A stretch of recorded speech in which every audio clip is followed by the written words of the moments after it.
Assalamualaikum warahmatullahi wabarakatuh. Alhamdulillah wassalatu wassalamu ala Rasulillah wa ala alihi wa sahbihi wa man wala wa la hawla wa la quwwata illa billahi amma ba'd.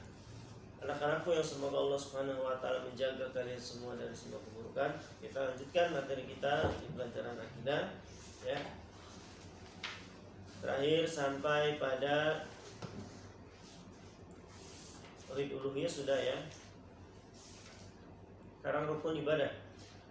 Tauhid uluhiyah sudah sekarang. Ya. Berarti sekarang rukun ibadah, benar gak?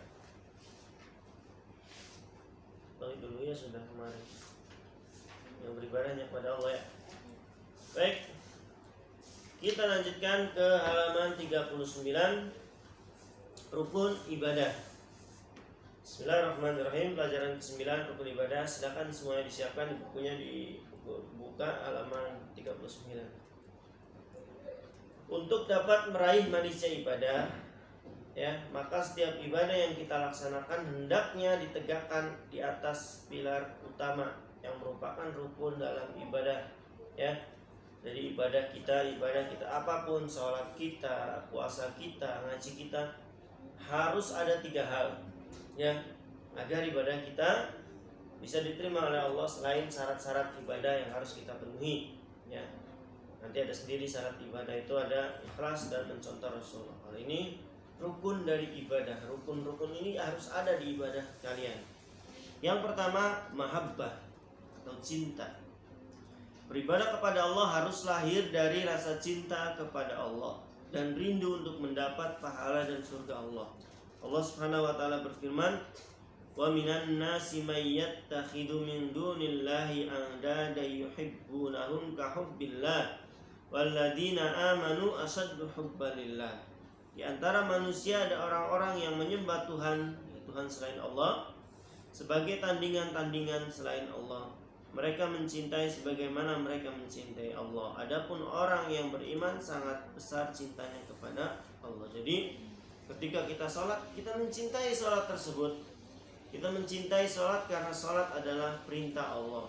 Kita mencintai perintah Allah, kita cinta sholat, jadi nggak benci. Karena ada orang yang sholat, dia nggak suka dengan sholat itu, ya percuma. Sholatnya dipaksa karena dimarahin aja sholatnya. Maka ya seperti ini tidak ada rukun dalam ibadah yang sempurna ibadah dia. Ya. Jadi harus mencintai karena itu perintah Allah dan karena itu adalah kewajiban dia. Itu yang pertama, mahabbah. Yang kedua, khauf, ya, atau takut. Selain lahir dari rasa cinta kepada Allah, kita mencintai ibadah tersebut, ibadah harus lahir dari rasa takut kepada Allah. Ya. Jadi, hamba yang mempunyai rasa takut kepada Allah akan senantiasa menjaga dirinya dari hal-hal yang mendatangkan kemurkaan Allah. Ya, Allah berfirman, "Wa amma man khafa maqama rabbih wa nahan nafsa 'anil hawa fa innal jannata hiyal ma'wa." Dan adapun orang-orang yang takut kepada kebesaran Rabb-nya dan menahan diri dari keinginan hawa nafsunya, maka sesungguhnya surgalah tempat tinggalnya. Ya. Surat An-Nazi'at ayat 40 dan 41. Ya, jadi kita harus takut juga kepada Allah. Kalau kita tidak melaksanakan ibadah tersebut, nggak sholat, ya, misalkan nggak puasa, kita harus takut, wajib takut akan siksaan Allah, kemarahan Allah. Ya. Yang ketiga, roja. Ya, di sini tulisannya raja, roja. Artinya penuh harap. Apa yang kita harapkan? Ya, harapkan pahala dari Allah. Berharap kepada Allah agar ibadah yang kita lakukan, puasa kita, lapar kita, haus kita diterima oleh Allah. Ya, ini roja. Allah berfirman, "Wa man kana yarju liqa'a rabbih falyamal 'amalan shalihan wa la yusyrik bi ibadati rabbih ahada."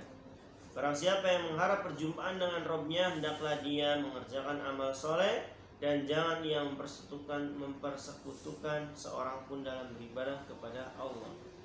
Ya, beribadah kepada Allah harus atas dasar rasa cinta kepadanya, disertai rasa takut akan siksa Allah jika tidak melaksanakan ibadah tersebut dan mengharap kasih sayang Allah. Inilah hakikat ibadah yang sesungguhnya. Karena itu janganlah kita beribadah karena terpaksa atau karena malu kepada orang lain.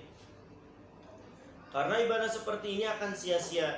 Ya, Allah tidak akan membalas ibadah yang dilakukan atas dasar terpaksa atau ria.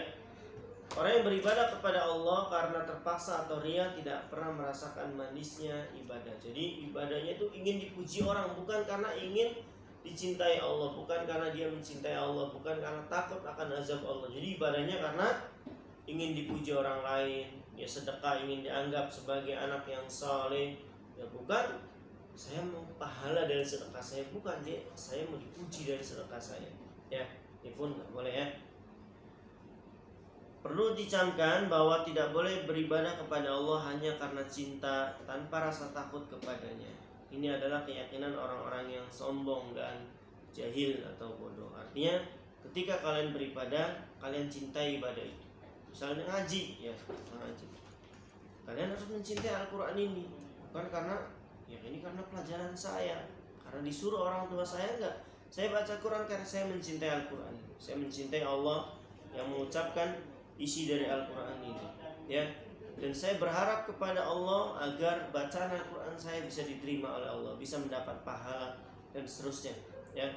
Ini yang benar. Dan kita takut kepada Allah kalau kita tidak membaca Al-Quran ini. Padahal Allah memerintahkan kita untuk membaca Al-Quran. Baik, itu saja dari Ustaz. Nanti seperti biasa kalian bacakan evaluasinya, lalu silakan dikirim ke Ustaz. Saya akhiri dengan doa kifaratul majelis. Subhanakallahumma bihamdik, asyhadu an la ilaha illa anta, astaghfiruka wa atubu ilaik. Assalamualaikum warahmatullahi wabarakatuh.